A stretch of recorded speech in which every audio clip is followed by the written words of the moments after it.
Bonjour, je m'appelle Jérôme Ravenet et je vous partage sur ce fil de podcast la synthèse de cours donnés dans différents instituts depuis 2004 autour des théories et des pratiques médicales issues des traditions anciennes d'Orient et d'Occident.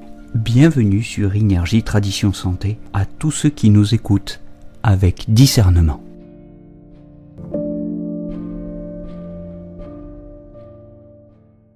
Bien, la présente capsule est consacrée à la description des fonctions du cœur et de ses dysfonctionnements aussi. Le cœur est un organe. Je vous rappelle que ce qu'on appelle un organe en médecine chinoise a pour fonction de stocker le jing et le qi. Alors pour la poésie, on peut citer le Su Wen, les questions simples du classique de l'Empereur jaune qui, au chapitre 11, écrivait « Suo wei wu cang zhe, cang jing qi ». Ceux que l'on appelle les 5 organes stockent le jing et le qi et ils ne l'évacuent pas. Comme ils sont saturés ou pleins, ils ne peuvent pas se remplir. Entendez, ils ne peuvent pas souffrir d'un excès d'énergie vitale. Mais ils peuvent être en plénitude, c'est-à-dire souffrir d'un excès, d'une invasion d'énergie perverse, bien sûr. Alors, le cœur, c'est l'empereur. Et c'est un organe de nature yang. Il régit les fonctions de réchauffement. Sa saison, c'est l'été. Et le Su Wen, au chapitre 8, cette fois-ci, nous dit que le cœur, xin zhao, jun zhe guan ye, sheng ming chu yan. Le cœur a la fonction officielle du souverain qui gouverne. Il en émane clarté d'esprit. Parler du cœur comme d'un souverain, comme d'un empereur. J'espère que cela vous renvoie aux principes fondamentaux de l'anthropologie chinoise du corps. Je vous renvoie au podcast antérieur consacré à cette question dans cette série Énergie, Tradition, Santé. Le cœur a 2 fonctions. D'une part, il gouverne le sang et les vaisseaux. D'autre part, il gouverne l'activité mentale et spirituelle. Commençons par la première fonction, si vous voulez.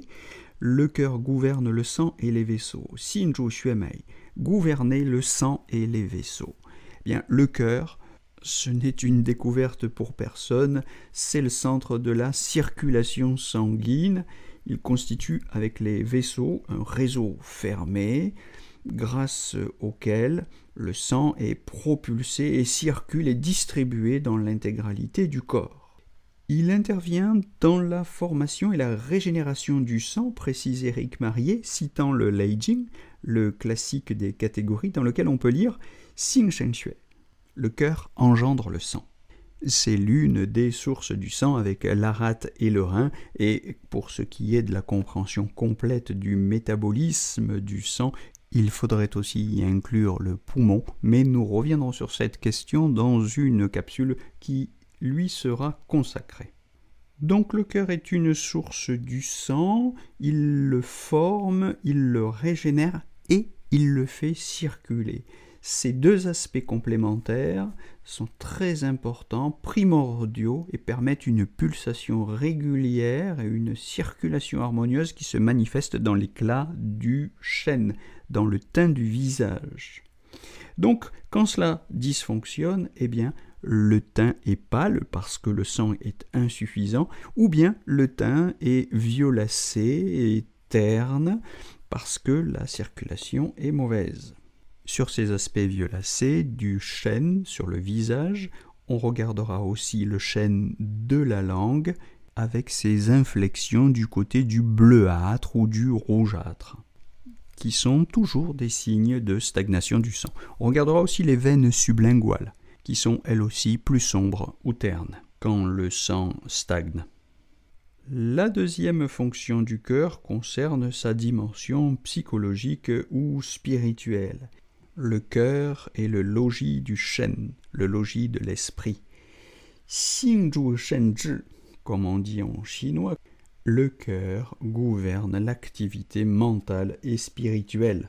Alors cette assignation de l'esprit dans la demeure du cœur n'exclut pas que les Chinois aient aussi compris l'importance du cerveau sur le plan de la neurologie ou de la neurophysiologie. Souvenez-vous que le cerveau est l'orifice pur du cœur.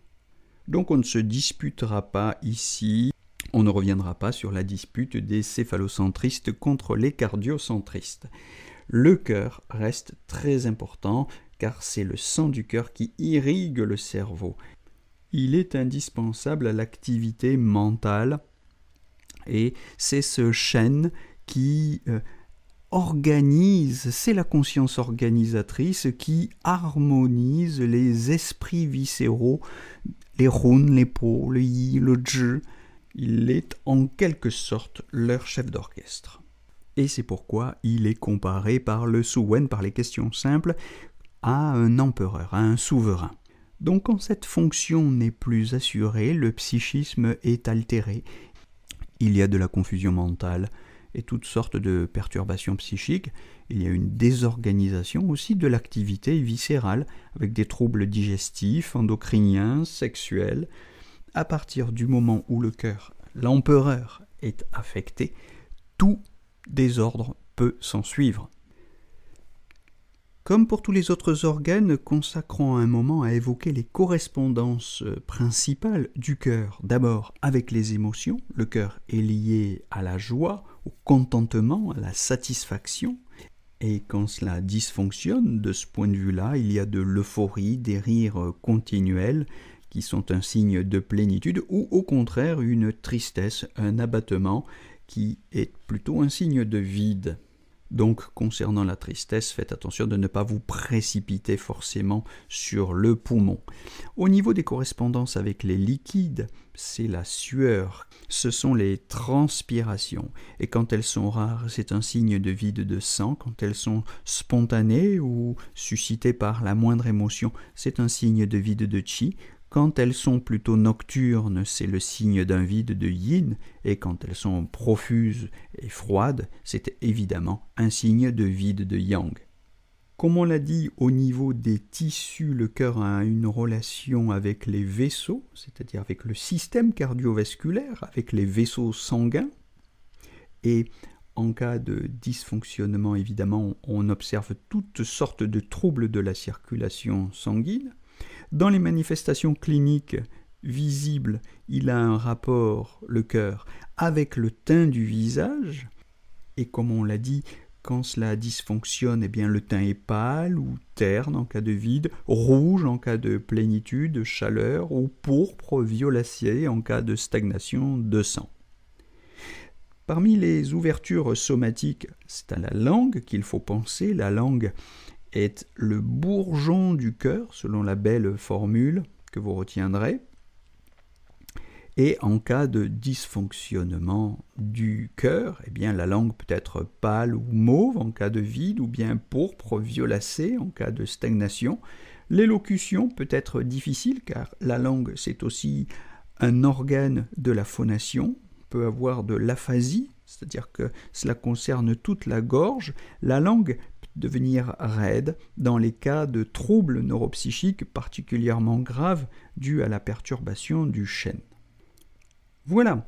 Alors, je voudrais tout de même consacrer une petite parenthèse à l'enveloppe du cœur, Ximbao, ou Xinzhu, qu'on peut traduire par maître-cœur, maître du cœur ou enveloppe du cœur, organe complémentaire constitué par le tissu de surface et le réseau de vaisseaux qui enveloppent le cœur, et dont la fonction est de protéger le cœur, en s'interposant et en recevant en premier l'attaque des agents pathogènes. On pourrait le comparer, si vous voulez, au directeur de l'Élysée, qui est chargé de régler les affaires courantes afin de ne pas déranger le président ou l'empereur. Et dans la pratique, on associe ces dysfonctionnements à ceux du cœur. Souvenez-vous que dans le classique de l'empereur jaune, il n'existait pas deux méridiens distincts du cœur et du maître-cœur. Il n'y avait à l'origine, dans le classique de l'empereur jaune, que 11 méridiens. C'est plus tard que les deux méridiens ont été distincts. En tout cas, il y a deux fonctions, mais elles sont étroitement liées, inséparables, et c'est la raison pour laquelle je m'arrête là, considérant que cette présentation des fonctions et des dysfonctionnements du cœur concerne aussi le maître-cœur. C'est tout pour aujourd'hui, je vous souhaite une belle journée et je vous donne rendez-vous très vite pour la suite de ces podcasts de théorie fondamentale sur les fonctions et les dysfonctionnements des organes. Belle journée à tous!